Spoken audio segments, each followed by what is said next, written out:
While America was getting started on the East Coast in the late 1700s, in 1797, this building was built.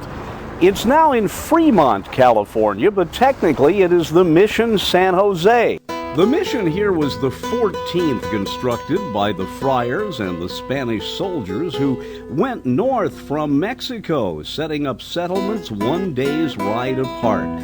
The museum here is wonderful. It traces the entire era when the Spanish first came here up until modern times. There are paintings and relics and a lot of things to see that make a trip to the Mission San Jose a wonderful thing indeed. There is great history here.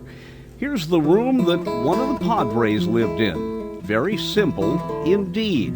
And in an adjacent room, there's a mock-up of what the Native Americans looked like, and there's a chart that lists chronologically all the important events relating to the Mission San Jose, including several earthquakes.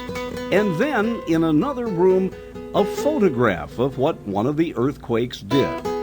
There's also some beautiful examples of vestments, many of them made by the nuns back in Europe and shipped here. There's a bell from one of the old mission buildings. Bells are very symbolic of the missions. And this room is now used for meetings. But look, at one time, this was a side chapel, as you can see in this old photograph. And on the floor, I found some beautiful replicas of the mission. Those were part of a contest held for young children. And there's also an organ here. And in the days before electricity, to power this organ, you actually pumped the pedals.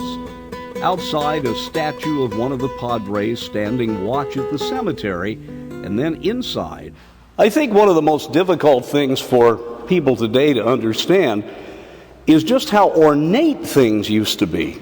You go to a simple mission like this, and this is what you see.